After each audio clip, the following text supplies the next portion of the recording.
안녕하세요. 네, 오랜만이에요. 우리 객관식 시간인데 일단 개강은 했으니까 그냥 간단하게 오리엔테이션 하고 시작하도록 하겠습니다. 금방 할게요. 네. 일단 기본 정의계산입니다. 일단 첫 번째는 결석은 좀 하지 마세요. 쓰진 않을게요. 네, 맨날 똑같은 얘기 하는 거니까. 진도가 좀 빠릅니다.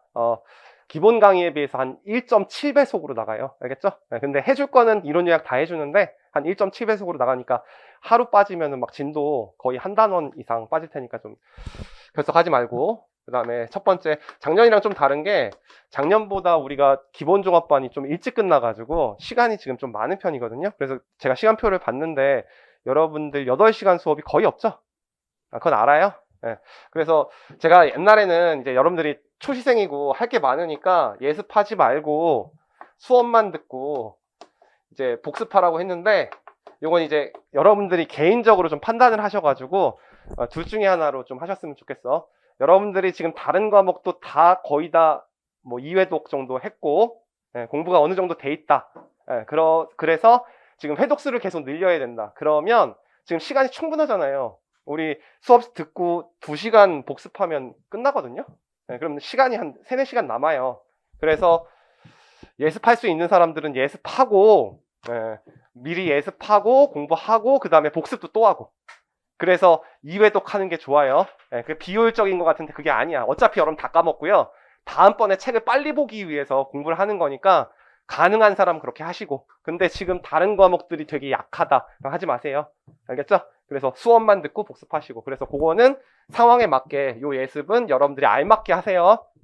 여러분 다 성인이니까 여러분들 알아서 하시면 돼요. 그 다음에 복습 방법인가? 뭐부터 가르쳐줘야 되냐? 복습 방법.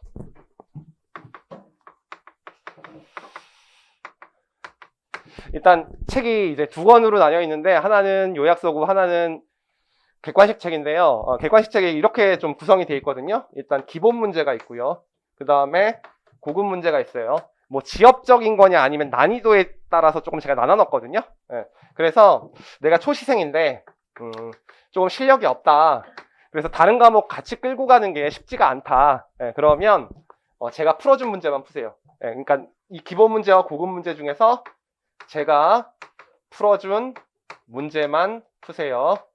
사람에 따라서 이제 다른 거야. 그 다음에 두 번째, 초시생이고 나는 이제 공부를 좀 했다. 그래서 다른 과목들이 별로 약하지 않다. 그러면 기본 문제는 전 문제 다 푸시고요. 그 다음에 고급 문제는 제가 풀어준 문제만 체크해준 문제, 풀어준 문제만 푸셔도 될 것 같아요. 요래도 그냥 합격하는 데는 지장이 없어요. 저희 학원에서 그 전년도 처음에 이제 해커스 경영 아카데미 개강했을 때 붙은 학생들 그리고 작년에 붙은 학생들도 이렇게 공부해서 거의 다 붙었어요.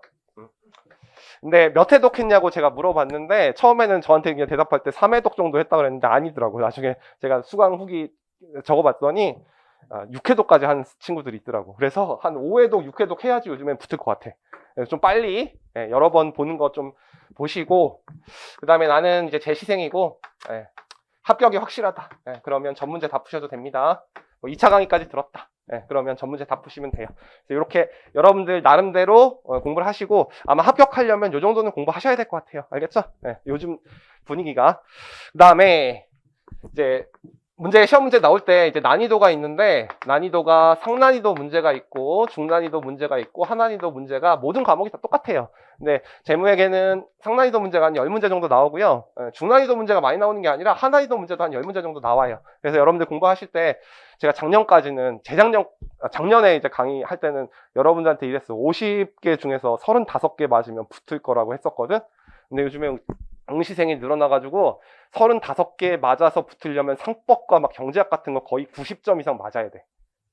그래서 요즘엔 40개가 아마 안정권일 거야. 그래서 좀 더 많이 맞아야 돼요. 그래서 요거 이제 공부를 여러분들 하셔갖고 제가 중한이 난이도를 이제 기본 문제로 넣어놓은 거거든. 그래서 여기서 공부 열심히 하셔갖고 한 80% 맞아서 32개 정도 맞고 상난이도 문제 중에서 한 30% 정도 찍어도 20%는 맞잖아요. 그래서 한 3개 정도 맞아서 제가 35개가 이제 작년에 강의할 때 이 정도 맞으면 붙는다. 근데 이제 저는 안정적으로 붙어야 되니까 요거 한 35개, 요거 5개 맞아가지고 40개 정도 목표로 강의할 거고요. 실제로는 한두 문제만 제가 안 가르친 거 나옵니다. 알겠죠? 네. 그래서 그렇게 생각하시면 되고, 요즘에 좀 응시생이 많아져가지고 이렇게 공부해야 돼요. 그래서 이게 커트라인이 높아졌잖아요. 390 몇 점으로, 60점에서 390 몇 점으로. 그래서 조금 신경 써서 회계학은 봐야 된다. 왜냐면 2.5점이 아니라 3점이잖아. 그쵸? 비중이 좀 높으니까. 그리고 이제 죄송한데 이제 제 강의를 세무사 시험 치시는 분들도 좀 듣기 때문에 요 중급회계 강의는 좀 객관식 강의를 듣거든요. 그래서 출제 범위만 잠깐만 설명드릴게. 재무회계가 있고, 그 다음에 원가회계가 있고, 정부회계가 있죠. 그래서 우리가 회계학에서 시험 문제가 나오는데 CPA 같은 경우에는 재무회계가 크게 중급회계와 고급회계로 나뉘는데 중급회계가 25문제 정도 나옵니다. 그래서 우리가 강의를 좀 시간표를 봤더니 중급회계 먼저 하고 고급회계 나중에 하더라고. 맞아요? 그래서 3 곱하면 75점 먼저 커버하는 거야. 그 다음에 고급회계는 10문제 이렇게 출제가 될 거고요. 중급이 26문제 나오고 이게 9문제 나온 적도 있고 요게 24문제 나오고 요게 11문제 나온 적도 있는데 이렇게 나올 것 같아. 그 다음에 원가는 10문제 나오고요. 정부회계 5문제 나옵니다. 어쨌든 저는 여기에 초점을 맞춰서 지금은 이제 중급회계 먼저 공부할 거다. 그 다음에 세무사 시험 치시는 분들은요, 그 정부회계는 나오지 않습니다. 그리고 원가회계가 좀 다른 게 이게 50문제 150점 만점이죠. 그리고 40문제 100점 만점이라서 이건 2.5점씩인데 중급 요쪽 재무회계에서 요즘에 25문제였는데 24문제로 줄었고 원가가 좀 늘었어요. 26문제 나오고요. 중급회계가 23문제에서 24문제, 고급이 안 나올 때도 있어요. 0에서 1문제. 최근은 그냥 4년 동안에 한 문제 나왔으니까 혹시 이제 온라인으로 세무사 들으시는 분들은 고급회계는 회계사용 고급회계 들으지 마시고 세무사용으로 제가 따로 책을 찍어 놓은 게 있으니까 그거 들으시거나 아니면 그냥 제끼고 가시거나. 근데 중급회계는 요즘에 세무사 시험이 더 어렵다. 작년에도 세무사 시험이 중급회계 문제가 더 어려웠어요. 자, 그 다음에 교재 소개를 잠깐만 드릴게요. 제가 웬만하면 개정을 잘 안 하는데 그래서 원래 포인트 교재를 3년 썼어요. 근데 기준이 개정돼가지고 어쩔 수 없이 개정하면서 좀 이제 책을 바꿨어요. 그래서 지금 2가지로 강의를 할 거예요. 해커스, IFRS. 막 학원에 강사님들이 많아서 너무 길어. 김원종, 포인트, 원래 이제 재무회계라고 해가지고 고급회계랑 중급회계 요약서가 같이 있었거든. 그랬더니 여러분들이 2권씩 들고 다녀야 돼가지고 너무 무겁고 막 힘들어하더라고. 그래서 2권으로 나눴어요. 그래서 중급회계 이렇게 따로 내고요. 어차피 이제 나중에 고급회계가 2차 때 분리될 거기 때문에 그거 미리 해가지고. 그 다음에 이제 나중에 고급회계 할 때는 요거 고급회계 요약서. 그래서 요거 2개로 요약해 줄 거고요. 여러분들 필기하지 말라고 만든 거야. 내가 만들고 싶어서 만든 거 아니야. 옛날에는 나 이거 요약서 안 만들었는데 여러분들 짐승 같은 필기 하기 싫다 그래가지고 여러분들이 만들어 달라 그래서 만든 거예요. 그 다음에 해커스, IFRS, 김원종, 객관식, 이제 문제집이 있습니다. 그래서 요거 중급회계하고 이제 고급회계 이렇게 해서 요거는 이제 문제집. 공부하실 때 요약서 읽고 문제 풀고 요약서 읽고 문제 푸세요. 알겠죠? 똑같은 문제 안 나와요. 그래서 기본에 충실해야 되니까 요약서 읽고 문제 풀고 한 3번 정도는 꼭 문제 풀고 이론 요약서 읽고 문제 풀고 하세요. 개정은 얼마만큼 한 거냐면 중급회계하고 고급회계 요약서 중에서 이제 좀 시험에 안 나올 것들, 옛날에는 회계 처리를 어떻게 하는지까지 설명한 것까지 내가 많이 넣어놨거든요. 다 지웠어. 그러니까 시험에 안 나오는 것들 여러분들 그냥 회계 처리만 놔둘 수 있도록 좀 이렇게 거의 막 줄였어요, 책을. 여러분 너무 두껍다고 해가지고 다른 책들보다 조금 두꺼웠거든. 그래서 한 30페이지 정도, 2개 합쳐서 한 30에서 50페이지 정도 줄였어요. 그 다음에 중급회계랑 고급회계 쪽은 작년까지는 이제 기출 문제가 좀 2년치씩 들어가 있었거든. 회계사랑 세무사. 근데 그것을 좀 이제 앞에다 반영하고 문제를 좀 수정하고 그래서 단원별로 한 3-4문제씩 이제 바꿨고요. 그 다음에 최근에 있었던 세무사 회계사 문제 뒤에다 복원했고 그 다음에 이걸로 부족할 것 같은데 안 부족해. 알겠죠? 이것만 다 풀어도 붙어요. 근데 여러분들 나중에 이제 우리 모의고사만 또 있죠? 그래서 그 모의고사 반도 몇 번 할지 모르겠는데 6회에서 8회 정도 할 테니까 거기다 35문제 곱하면 또 문제 이만큼 늘어나지? 그리고 개정이 좀 된 게 있어가지고 2018년 정도부터 그 전에 기출문제들은 금융자산이나 리스나 수익 같은 거 필요가 없어지거든. 재무보고를 위한 개념체계도. 그래서 제가 쉬는 동안에 그 5개년치 기출문제집 만들었어요. 그래서 추가로 풀고 싶은 사람들, 요게 주어 문제만 있는 거고 추가로 풀고 싶은 사람들 구매해서 풀면 돼. 알겠죠? 네. 곧 출간될 거야, 그것도. 네. 충분하다. 네. 됐죠? 네. 그 다음에 강의 방법인데 조금 달라요. 지금은 이제 중급회계 수업이니까 이제 중급 상이 있는데 제책 기준으로는 1단원부터 12단원이고 포인트 책도 제책 기준이랑 똑같아요. 중급회계 하단원이 있고 그 다음에 고급이 있는데 강의가 좀 달라요. 중급회계 상은 뭐 재고자산 같은 거에 재고자산에 포함된 항목의 견적, 그 다음에 평가손실, 감모손실, 그 다음에 원가 배분 이런 식으로 주제별로 돼 있죠. 그래서 주제별로 이론 요약하고 문제 풀어줄 거예요. 근데 중급회계 하단원이나 고급회계는 조금 다른 게 전단원의 내용을 다 알지 못하면 문제를 못 풀죠. 그래서 전단원 이론 요약을 먼저 합니다. 그래서 전단원을 다 이론 요약하고 1시간 그리고 문제를 싹 풀어줘요. 알겠죠? 그래서 중급회계 상 쪽이 조금 시간이 많이 걸리고 강의가 중급회계 하단 쪽은 한번 이론 요약 쫙 하고 문제 확 풀어주면 거의 하루에 한 단원씩 팍팍팍 나가요. 알겠죠? 그런 식으로 강의 진행할 거다.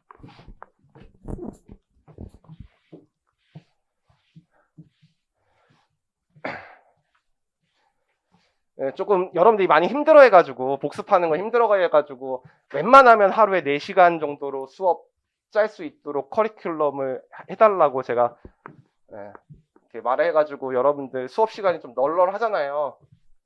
놀지 말고 알겠죠? 제 수업 듣고 그냥 공부 좀 한 사람이면 2시간 이내에 복습 시간 끝나요. 알겠죠?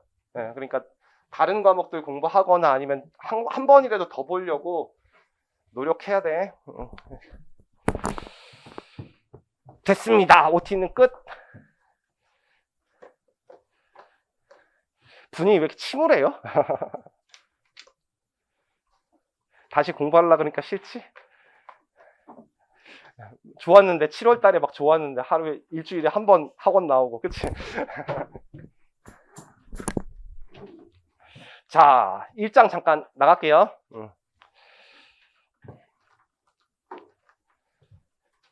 자, 1장 보시면 재무회계의 의의라고 돼 있고요.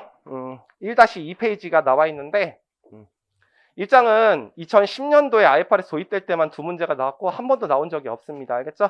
그래서 강의는 다 했던 거니까 여러분들 그냥 심심할 때 한번 보세요. 읽어만. 한 번만 읽어봐 그냥. 딱 이거는 1회독만 해도 상관없을 거야. 아마 영원히 안 틀릴 거야. 회계 정의 전 관심 없고요. 회계 정보 이용자 있잖아요. 거기에 여러 가지 회계 정보 이용자가 있는데 저는 현재 및 잠재적 투자자, 대여자, 그 밖의 채권자만 관심이 있어요. 여기서 시험 문제 나오는 게 아니라 요게 2장에 이 문장들이 시험 문제 나와. 알겠죠? 그래서 그거 똑같이 내가 카피해 놓은 거니까 그것만 잠깐 보자. 자, 그림 1-1부터 잠깐만 볼게. 우리가 재무상태표가 있죠. 일정 시점에 재산 상태를 나타내는 표. 대변이 나타내는 바가 부채와 자본인데 자금을 어떻게 조달했는지를 보여주는 거죠. 그래서 부채로 자금을 조달한 걸요. 옛날에는 채권자로부터 자금을 조달했다 그랬고 그 다음에 자본으로 자금을 조달한 걸 주주로부터 자금을 조달했다고 했어. 그래서 옛날에 외부정보 이용자를 주주 및 채권자 또는 투자자 및 채권자라고 했어요. 근데 그게 용어가 2013년도에 재무보고를 위한 개념체계가 개정되면서 좀 바뀐 거야. 그것 때문에 설명한 거예요. 알겠죠? 그래서 부채 쪽에서 차입금은 반대쪽에 있는 사람이 돈을 빌려준 거죠. 그래서 그 사람들은 대여자라고 부르고 자금을 대여할 때 이 재무상태표를 봐야겠지. 그 다음에 매입채무나 미지급금 돈 빌려준 건 아니죠. 그쵸? 근데 신용을 제공한 건 맞잖아. 두 가지는. 그래서 그것들을 이제 옛날에는 채권자라고 불렀는데 그 밖에 채권자라고 부른단 말이야. 그리고 바뀐 게 사채라고. 옛날엔 사채는 그냥 채권자라고 불렀는데 사채에도 투자하는 거잖아 원래는 채무상품에. 그래서 사채나 주식에 매수나 보유나 매도할 때 의사결정하라고 볼 때는 투자자라고 부른단 말이야. 그래서 부채 쪽에서 투자자가 한 개 더 들어간 거야. 알겠지? 그래서 위에 거 다시 볼게 이제. 잘 안 읽히는 문장인데 1번 보시면 현재 및 잠재적 투자자는 지분상품 및 채무상품의 매수, 보유 및 매도 등에 관한 현재 또는 미래의 투자 의사결정에 유용한 위험과 수익률에 관한 도움을 주는 회계 정보를 필요로 한다. 그래서 투자자는 채무상품이나 지분상품의 매수, 보유, 매도라고 그 밑에 있죠? 재무상태표나 포괄손익계산서 보면서 요 의사결정 하겠지? 네, 그거 가셔둔 거고. 2번은 대여자와 그 밖의 채권자라고 돼 있죠? 대여자는 대여 의사결정이고. 잘 봐야 돼. 옆에 자금의 대여. 그 밖의 채권자는 기타 형태의 신용을 재고. 그때 이 재무상태표 본다. 여기 가죠? 네, 그냥 한번 읽어보시면 돼. 네, 그 다음에 3번이 여러분들 시험에 계속 오답으로 나왔었어. 2장에서. 알겠지? 3번만 체크해놓고 기업 실체에 직접적 또는 간접적으로 자금을 투자한 현재 및 잠재적 투자자, 대여자, 그 밖의 채권자를 회계정보의 주요 정보 이용자로 간주한다고 돼 있죠? 네.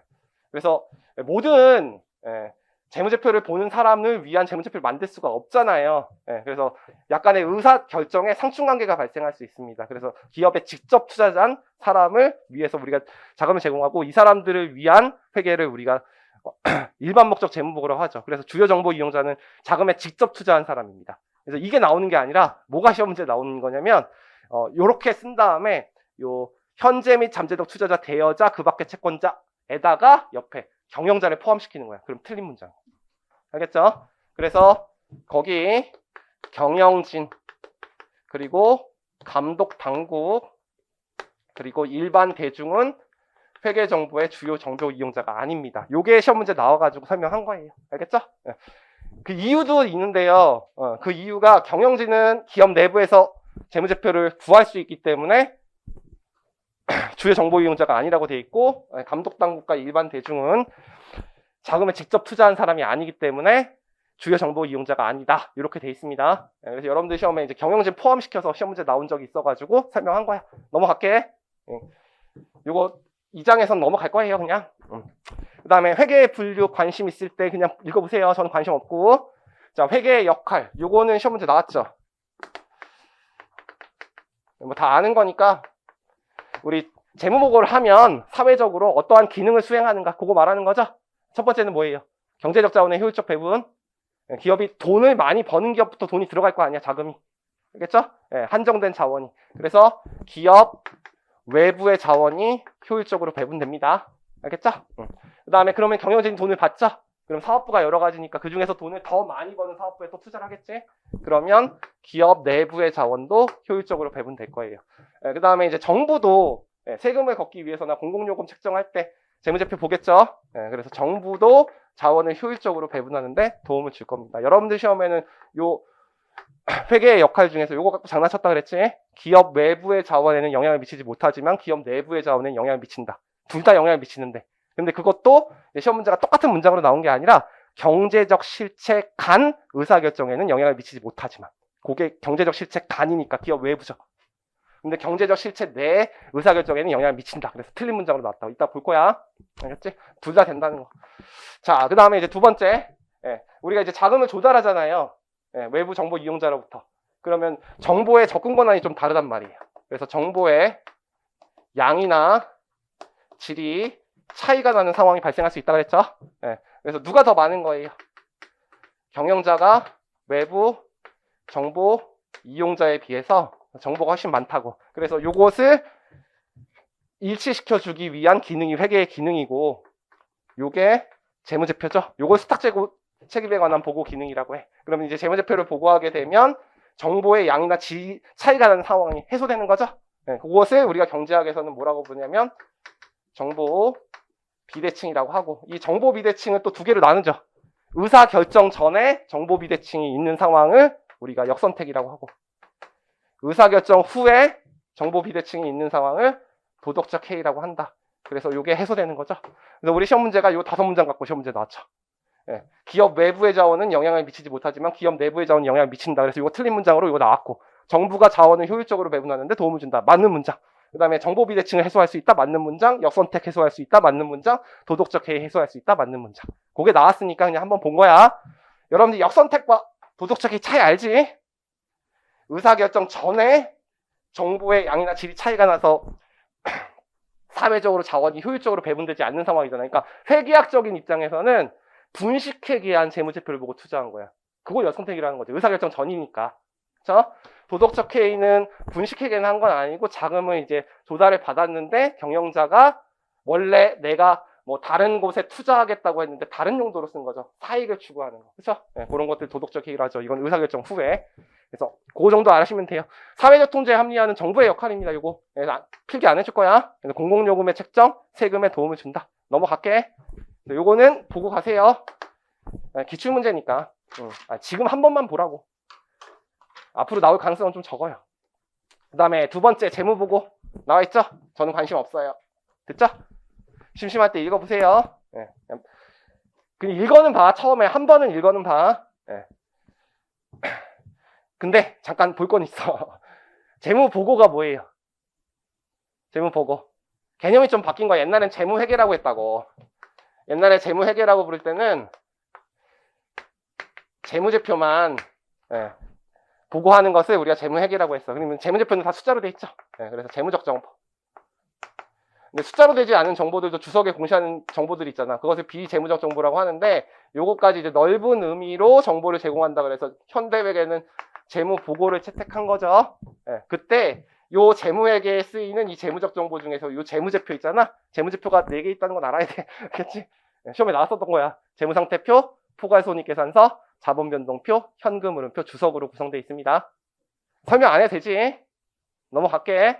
그 중에서 한 가지만 조금 여러분들 우리가 손익계산서를 포괄 손익 계산서라고 하는데 IFRS가 도입되면서 포괄자가 붙은 거거든요. 옛날에는 이제 단기 손익에서 끝났는데 배당할 수 없는 미실현 손익을 합치기 때문에 총포괄 손익 개념을 채택해서 포괄 손익 계산서잖아요.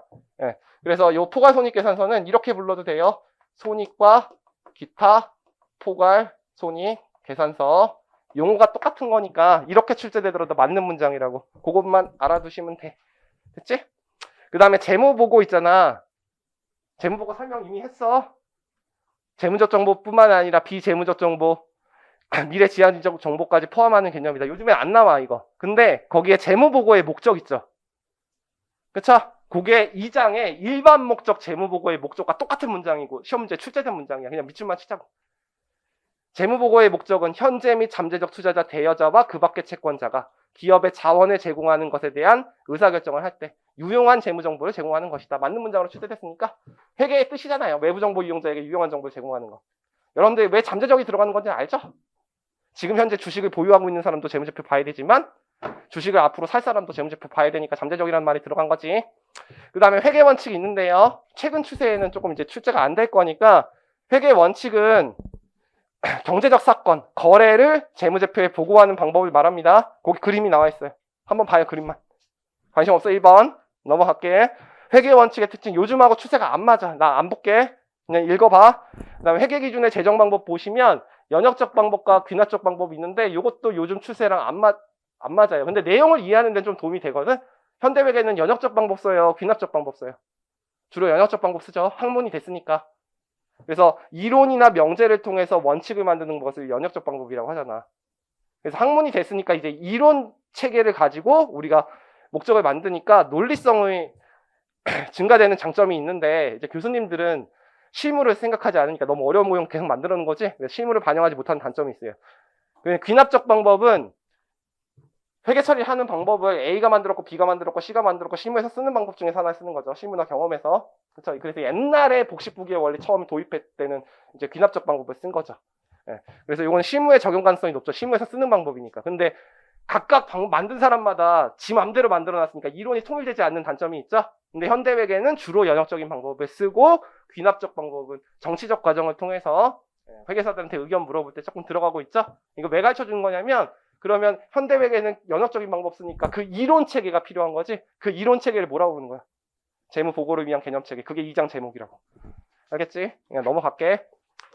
자, 그 다음에 이제 국제회계 기준. 요거는 또 출제가 됐죠. IFRS. 회계 원칙을 만드는 방법이 첫 번째가 딱 이 방법만 써라.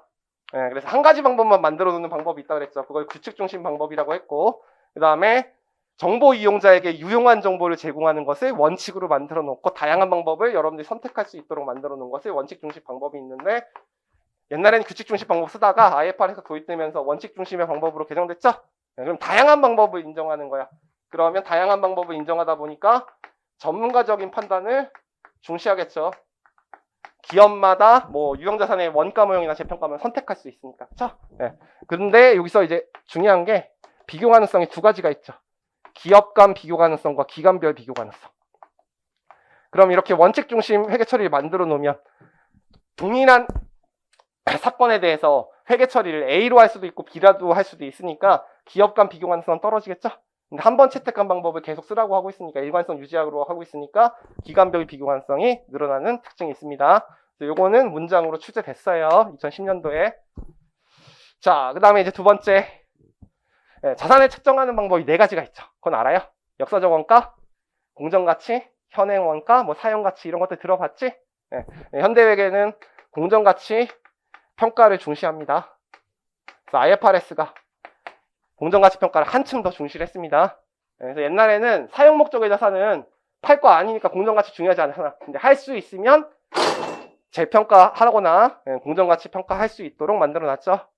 그래서 요 정도 보시면 돼. 그래, 공정가치 기준서도 나왔고. 넘어갈게, 이거는. 그 다음에 이제 세 번째, 연결재무제표가 주재무제표가 됐죠.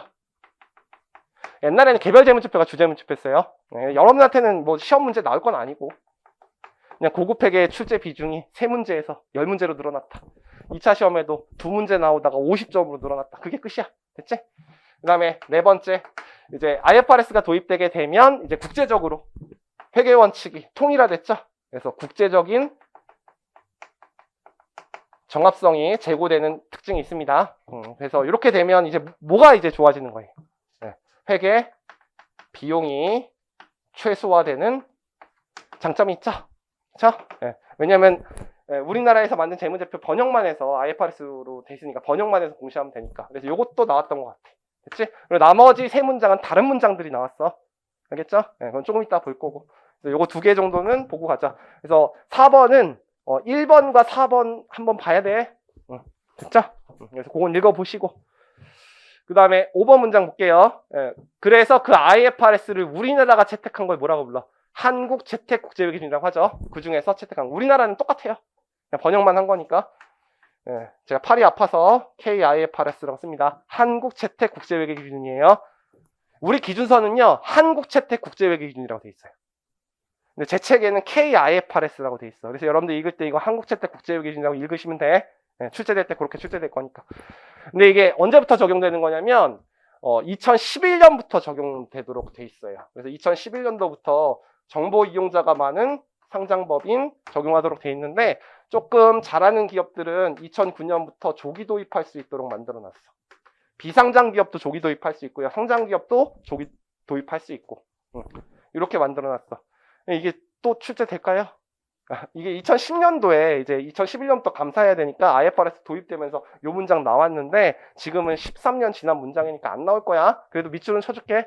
우리나라의 경우에는 2007년부터 도입을 주입하여 2009년에는 기업이 자발적 채택이 가능하고, 그다음 2011년부터 모든 상장 기업이 국제회계 기준을 도입하도록 규정하였다. 이게 그냥 문장으로 나와서 내가 그때는 되게 중요하다고 했는데 지금은 안 중요하다고.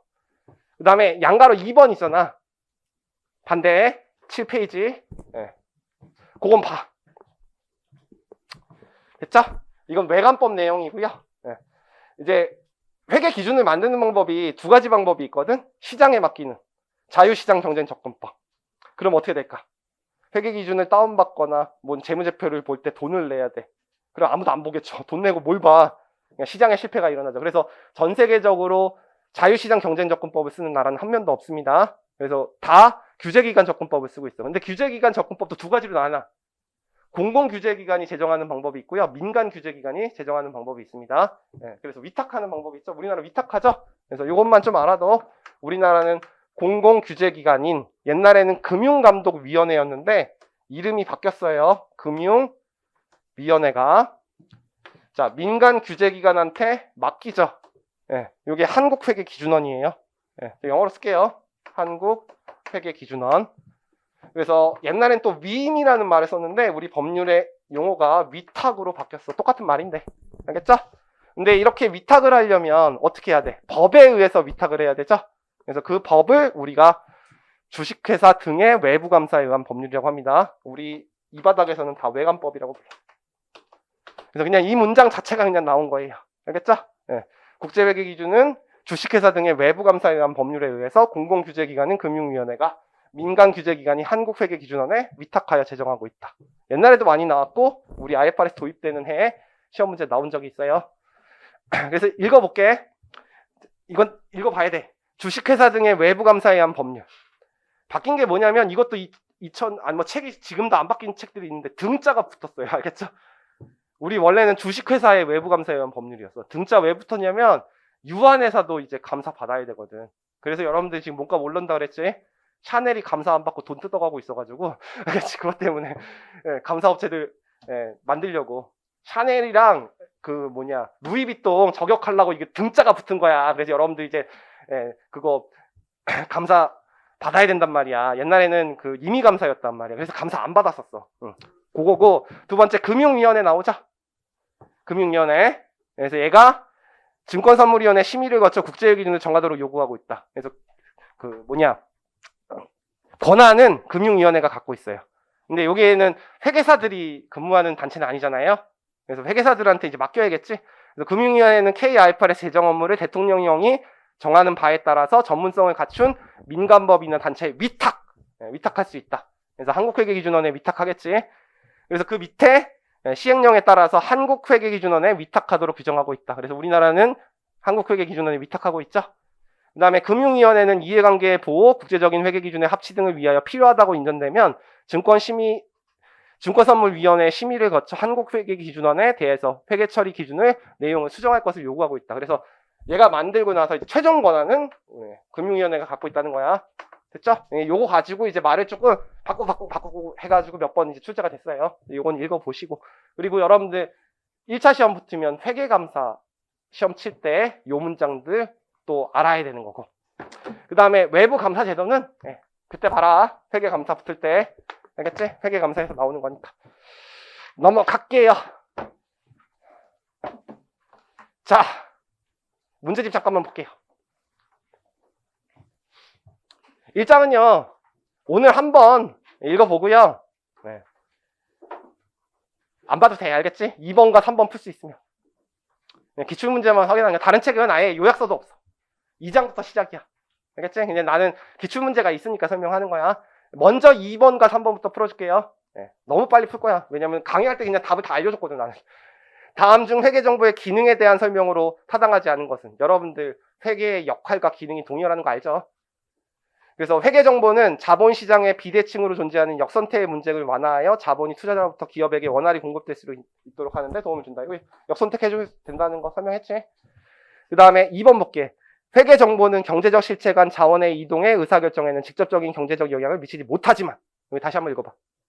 여기까지. 여기 틀렸죠? 경제적 실체 간이니까 기업 외부죠. 영향을 미치지 못하지만 그게 틀린 거잖아. 영향을 미치고. 그 다음에 경제적 실체 내의 자원의 이동에 관한 의사결정에도 도움을 준다. 제가 설명했잖아. 요거 갖다가 틀린 문장으로 냈다고. 그 다음에 3번 볼게요. 회계정보는 자본시장에서 발생하는 대리인의 기회주의적인 행위인 도덕적 행위라는 문제를 해결하는 데 도움을 준다. 도덕적 행위 해소. 그 다음에 4번 보시면 회계정보는 자본시장 경제체제에서 희소한 경제적 자원이 자본시장을 통해 효율적으로 배분되도록 하는 데 도움을 준다. 그래서 이거는 경제적 자원의 효율적 배분 그냥 나온 거죠. 그 다음에 5번은 정부가 효율적으로 배분하는 데 도움을 준다. 이거 정부까지 써놨지? 그래서 답은 2번. 3번 볼게. 2010년도에 이제 국제회계기준이 도입되니까 또 이런 문제 하나 낸 거야. 국제적으로 통용되는 회계기준을 채택함으로써 회계정보의 신뢰성이 향상되고 다른 나라로부터 자금이 조달이 용이해지며 차입원가를 절감할 수 있다. 맞죠? 국제회계기준 도입의 효과. 요거죠? 회계비용의 최소화. 그쵸?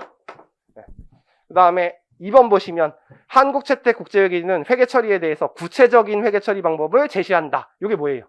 이것만 써라. 규칙 중심. 전문가적인 판단을 중시하는 접근법. 원칙 중심이다. 요거 나왔죠? 그 다음에 3번. 3번은 조금 이따 볼게.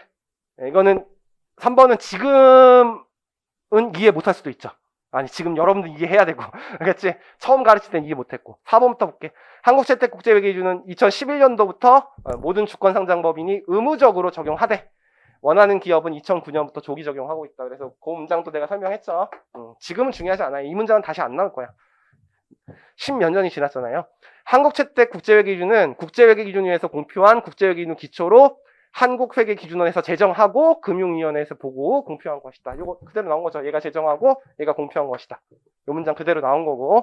이제 3번이 이제 문제인데 여러분들 연결재무제표 만들 때 A 회사가 B 회사의 지분을 몇 프로 갖고 있어야지 연결하죠?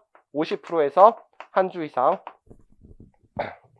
우리가 이것을 뭐라 그래? 지배력이라고 하죠. 그때 이 B 회사가 주식회사든 한명회사든 합자회사든 아니면 뭐 매각예정 비유동사든 상관이 있어. 모든 회사 다 만들어야 돼. 모든 회사 다 만들어야 되죠. 그래서 요 B회사의 지분을 지배력을 갖고 있으면 모든 회사에 대해서 다 연결해야 됩니다. 빠지는 게 없어요. 근데 거기 뭐라고 되어 있냐면 한국채택국제회계기준은 연결 범위에 주식회사 등의 외부감사위원 법률에 의한 외부감사 대상이 아닌 소규모 회사는 포함하지 않는다. 소규모 회사 상관없습니다. 다 포함해야 돼요. 요게 틀린 문장으로 나온 거고, 요거는 이제 1장과 연결을 합쳐서 시험 문제 낸 거죠. 알겠죠? 지금은 읽히지? 우리 고급 배웠으니까. 자, 그 다음에 1번 잠깐만 볼게. 1번에 여러분 제가 뭐 문제 다 풀어줄 수는 없어요. 여러분들 읽어보시고 3번과 5번을 읽어봐. 알겠지? 1번에 3번과 5번은 읽어보라고. 나머지는 사람이라면 이게 1, 2, 4번은 틀린 거 아니고 작년에 풀어주지 않았어. 3번 볼게. 기업 실체에 직접적 혹은 간접적으로 자금을 투자한 현재 및 잠재적 투자자, 대여자와 그 밖의 채권자를 회계정보의 주요 정보 이용자로 간주한다. 여러분 주요 정보 이용자는 기업에 돈을 직접 투자한 사람이니까 그걸 세 가지로 부른다 그랬죠? 투자자, 대여자, 그 다음에 그 밖의 채권자. 옛날에 기타 채권자였는데 이건 맞는 문장이야. 근데 5번이 일반 목적 재무보고서는 경영직, 감독당국, 일반 대중들을 주요 대상으로 한 것이 아니라 그랬죠? 위가 주요 대상이라고 지금. 그래서 이거 자주 나오니까 알겠죠? 기출문제가 있었어요 옛날에. 그래서 다시 경영진은 기업 내부에서 기업 내부에서 자료를 구할 수 있기 때문에 주요 정보 이용자가 아니고 감독당국과 일반 대중은 자금을 직접 투자한 사람이 아니기 때문에 주요 정보 이용자가 아닙니다. 그래서 요거는 봐야 돼. 2장에서 필요하다고. 요건 시험에 나오는 거야. 됐지? 첫 시간인데 작년에는 여러분들 제 강의는요. 뭐 잘은 확실하지는 않은데 2번 쉴 거야. 그래서 한 75분 강의하고 15분 쉬고 75분 강의하고 15분 쉬고 60분 강의할 건데 오늘만 3번 쉴 거야. 알겠죠? 오늘은 3번 쉬는 이유가 이제 이 OT가 너무 길면은 강의가 되게 길어 보이거든요. 그래서 OT 때문에. 그래서 지금 일단 10분간 휴식하겠습니다.